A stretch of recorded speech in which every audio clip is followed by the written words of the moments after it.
anak inklusi untuk jenjang SMA aja. Jadi ingat sesuatu soalnya. Kita mulai.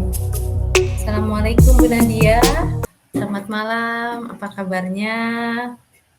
Waalaikumsalam, Bu Putri. Kabar baik hari ini. Selamat malam. Alhamdulillah. Iya, Bu Nadia. Mohon maaf ini saya mau sedikit berbincang-bincang dengan Bu Nadia terkait hmm, apa ini tentang anak inklusi yang masuk sekolah kita nih.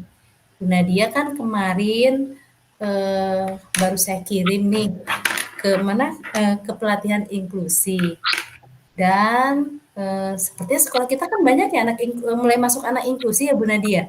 Ya, benar sekali, Bu. Nah, tadi juga kemarin tuh saya suka dapat bocoran dari guru SMP. Ternyata anak inklusi itu banyak yang tertarik masuk SMK, Bu Nadia. Padahal kan Benar-benar. SMK itu sepertinya pelajarannya betul-betul kekhususan nih. Nah, karena kemarin Bu Nadia sudah dikirim menjadi salah satu instruktur untuk inklusi,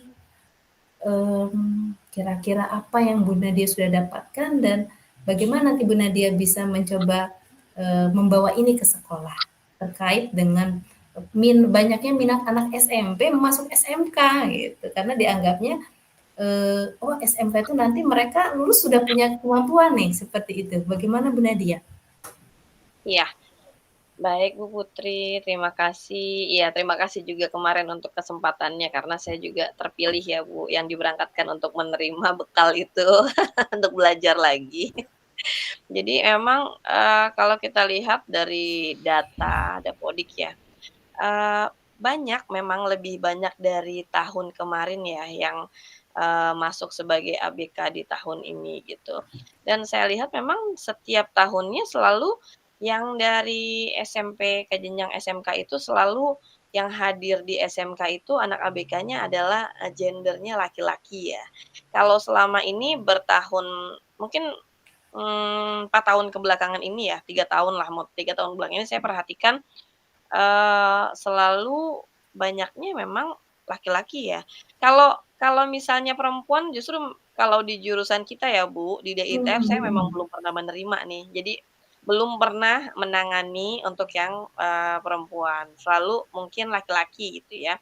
Memang kalau kita lihat SMK itu gambarannya memang kalau zaman dulu kan kita sebutnya STM ya, gitu kan. Betul. Jadi mungkin mindset si anak-anak ini, mereka masuk kayak seperti otomotif, "Oh ini laki," gitu ya. Masuk Mhm. bangunan, ya masuk, kendaraan ringan, masuk jurusan gambar, kayak jurusan kita nih furnitur Mhm. gitu ya, Betul. mungkin mereka banyak mengerjakan pekerjaan fisik ya, dalam arti gambaran mereka tuh mungkin oh kalau masuk SMK tuh STM tuh banyaknya nanti praktek dan lain sebagainya. Mungkin Mhm. untuk yang perempuan itu mereka agak mengesampingkan ya, pikiran Iya. orang tuanya juga ya mungkin selain pikiran anaknya gitu. Jadi banyaknya memang diterimanya laki-laki gitu ya. Nah ini kan kita juga, sedikit banyaknya juga mengalami kendala dalam menangani anak-anak tersebut ya, karena kita tahu bahwasanya SMK ini lebih banyak prakteknya ketimbang teorinya ya, Bu, ya. Apalagi kita di bengkel tuh,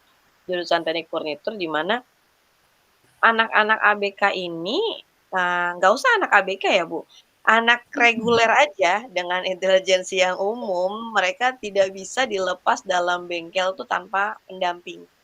Jadi bercandanya, entar udah guyon dan lain sebagainya, mereka nggak tertib, tidak sesuai dengan, SOP, ataupun tidak sesuai dengan, keselamatan kerjanya lah. Itu yang dengan kondisi intelijensinya normal.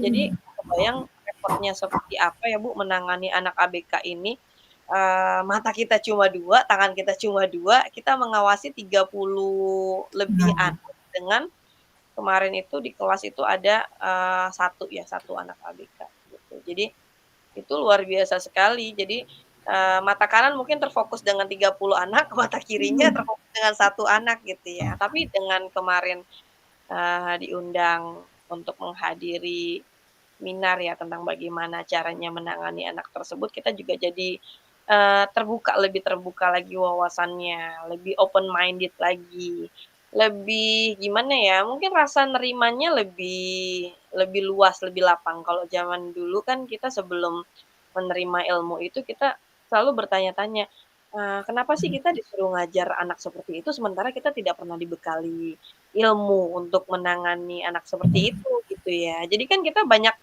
banyak bingungnya gitu kan, apakah yang kita lakukan ini sudah benar dalam anak ini gitu kan.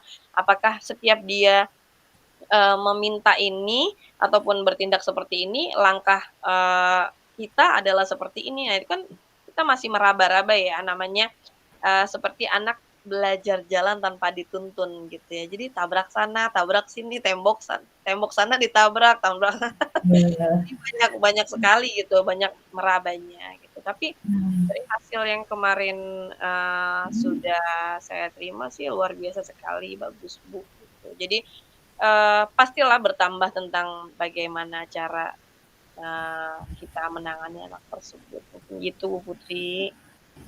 nah, tadi nih Bu Nadia kan bilang nih kalau di kelas sama ada 30 anak lebih gitu kan, yang satu mungkin berapa orang inklusi, tadi satu inklusi, satunya reguler. Nah, kira-kira nih Bu Nadia, kendala apa nih yang, Bu Nadia temui dari anak yang inklusi ini gitu? Apakah, eee karena biasanya, karena banyak yang bercerita atau bahwa di SMP itu mereka ingin sekali masuk SMK gitu dengan harapan bahwa bisa lulus tuh bisa kerja gitu. Karena Mhm, anak SMP itu kadang, guru-guru SMP suka bercerita bahwa, kan kalau anak inklusi itu kemungkinan untuk kuliah nggak mungkin, benar agak susah benar, gitu kan. Jadi mereka itu harus masuk, diharapkan masuk SMK biar punya keterampilan. Nah, tapi ada tidak sih kendalanya yang Bu Nadia temui ketika di kelas khusus anak inklusi ini gitu, misalkan di bengkel gitu? mhm, iya Bu, baik. Kalau anak inklusi yang saat ini ya, gitu, jadi anak inklusi ini, mungkin dari intelijensi memang kurang ya, gitu. Karena anaknya Mhm. tidak bisa baca, tidak bisa Mmm, tulis gitu. ya, Ini kemarin saya juga bingung gitu kan ketika mungkin dia mengerjakan tugas. Saya, kemarin memetakan awal ya, mau tahu gitu ya, mhm, bagaimana kemampuan awal dia dalam, ya baca tulis itulah gitu. Ternyata mmm, hasilnya untuk menyusun satu kalimat, contoh misalnya hal yang paling sederhana ya gitu Bu, mhm, juga, eee, saya, nama saya, Faris gitu kan. Untuk menulis mhm. nama itu aja, itu aduh luar biasa dia harus menyalin dulu tulisan yang kita tulis, lalu dia menyadurnya satu huruf gitu. Jadi Mhm. kebayang kalau misalnya anak itu menerima misalnya mungkin zaman dulunya kalau klasikalnya tuh catatan ya gitu, Nah, pun dia bisa bisa mikir banget nulis itu ya karena dia nulis itu huruf per huruf dan dia harus melihat visualnya gitu kan. Kalau A itu tulisannya seperti itu. Jadi kurang lebih mungkin dia emang tidak bisa membaca dan tidak bisa menulis gitu. Tapi anak ini, mhm, eee, oh ya, kendala satu lagi Bu, dia kalau misalnya kita tanya, dia mengerti pertanyaan kita. Tapi oh, untuk menjawab itu mhm, lidahnya seperti kayak nggak jelas ya, cedal-cedal gitu. mhm, Jadi kayak ngomongnya tuh kayak speech. Mungkin dulunya speech delay delay gitu ya, ya? heeh, jadi mungkin, omongannya tuh nggak berbentuk bulat gitu. Jadi kalau ngomong tuh, Mhm, kayak kalau kita denger tuh menggema-menggema, jadi kurang jelas lah, samar-samar gitu ya. Jadi ketika kita bertanya, dia jawabnya singkat lalu nggak jelas gitu kan. Jadi kan kita banyak juga, "Gimana nih?" Gitu. Me mengulang lagi untuk tahu inti kalimat yang dia maksud tuh kita harus, berpikir keras banget lah intinya gitu. Tapi kalau misalnya di bengkel nih Bu ya, mhm, kita kasih nih misalnya, instruksi kerja gitu ya. mhm, Faris gitu kan, eee, ini teman-temannya hari ini mengerjakan pekerjaan sambungan ya. Nanti kamu gitu, liatin dulu teman-temannya kerja, nanti kamu boleh mhm, tanya sama ada toolman-nya namanya Pak Tata gitu ya. Nanti iya, kamu kalau misalnya ada kesulitan boleh tanya Ibu atau tanya Pak Tata, kira-kira kendalanya di mana. Kalau dia dikasih instruksi kerja, dia paham Bu gitu. Nanti pekerjaannya untuk yang hari ini kita ngamplas ya, ini pakai nomor amplasnya nomor, amplas kasar 160 nih, Faris pakai yang ini, kita tunjukin dulu tuh Bu, gitu kan, mmm, pakainya yang ini. Yang diamplas tuh kita, praktekin dulu tuh, demonstrasi dulu biasanya. Yang diamplas tuh, yang bagian sisi ini, sudutnya nanti jangan diamplas, yang ini aja, ini, nanti diulang ya sampai 2 kali. Kalau udah nanti kertas amplasnya diganti, pakai yang lebih halus, pakai nomor 240. Udah kita siapin juga tuh, Bu, ya kan, kita guntingin kertas Iya. amplasnya. Kalau dikasih instruksi kerja, lalu didemonstrasikan, anak ini mengerjakan dengan baik gitu ya, malah lebih tekun dibanding anak-anak lainnya gitu. Kalau anak-anak lain tuh kalau dikasih pekerjaan kayak gitu kan mereka cepet boring ya, apalagi menuntaskan suatu project di mana pekerjaan mengamplas itu suatu yang membosankan gitu, jenuh gitu. Cuma yang kayak seperti ngosek kamar mandi gitu ya, cuma kosek kosek kosek kosek kosek tuh sampai Besar, permukaannya halus kan bosan ya, Bu. iya. Tapi Tapi kalau kalau kita inklusi lihat heeh, tapi kalau misalnya kita lihat dari anak ini mengerjakan itu, aduh, eee, tekun, telaten gitu, sampai mmm, bener-bener yang pekerjaannya bahkan bisa dibilang lebih bagus dari anak yang normal gitu. mmm, Itu, Bu. jadi sebenarnya selain punya kendala, Bener. punya kelebihan juga gitu ternyata dalam hal praktik ya? Heeh, bener bener. Oh, kalau begitu Bu Nadia, rencana aksi apa yang akan Bu Nadia lakukan supaya anak-anak inklusi ini, eee, sesuai harapan gitu bahwa keluar nanti sudah memiliki, satu keterampilan ya, untuk minimal, supaya nanti mereka memiliki apa ya, pegangan hidup ketika lulus dari SMA atau SMK. Benar, baik Bu Putri. Nah, kalau kita lihat kemarin saya baca gitu ya di Instagram gitu, bahwa ada suatu perusahaan mempekerjakan anak berkebutuhan khusus gitu. Dia Mmm, hanya, mengambil keterampilan fisiknya aja gitu. Contohnya angkut-angkut barang gitu. Kalau kita lihat kan anak SMK ini nanti ada uji sertifikasi ya Bu, di mana anak oh ini iya, mungkin nantinya kalau misalnya slogannya itu kan BMW ya, bekerja, melanjutkan, atau wirausaha gitu. Jadi kalau melanjutkan jadi operator dan sejenisnya, juru gambar dan lain sebagainya, mungkin itu agak sedikit impossible ya, Bu. Bukannya underestimate gitu kan, tapi untuk pekerjaan yang butuh critical thinking, anak ini kan memang tidak bisa gitu kan. Paling hanya pekerjaan-pekerjaan fisik aja. Nah, ini kan yang menjadi tantangan tersendiri ya dalam kita kira-kira rencana ke depannya anak ini mau dibentuk seperti apa gitu kan. Ya paling nanti kalau misalnya rancangan yang saya buat sih, anak-anak ini memang punya skill yang sebenarnya punya skill yang mumpuni dalam melakukan, pekerjaan ini, tapi mungkin nantinya alur itu akan kita buat lagi lebih terperinci ya, step by step gitu. Nantinya, anak ini mengerjakan pekerjaan yang memang, bener-bener kita buat pekerjaannya itu mereka bisa membuat itu secara bagus. Kalau selama ini kan mungkin, pekerjaannya masih tumpang tindih ya, Bu, dalam arti mereka belum mhm, menemukan suatu project bener-bener full satu. Tapi rencana saya ke depannya mereka harus bisa membuat satu project, ini loh hasil mmm, karya anak ABK gitu. Jadi ada kebanggaan tersendiri dari dia dan dari kita yang mengajar nih gitu kan, bahwa ini dibuatnya kalau ketika nanti tamu atau pengawas ataupun dari dinas dan lain sebagainya kan kadang suka mampir ke bengkel lihat-lihat hasil project ini yang dari limbah, ini yang dikerjakan anak. Nah ini kan selama ini belum gaung Bu gitu kan bahwa ini mhm, project iya. dikerjakan sama anak ABK loh Pak, anak ABK bisa membuat seperti ini. Nah itu mungkin rancangan ke depannya aksinya akan, saya rancang seperti itu Bu.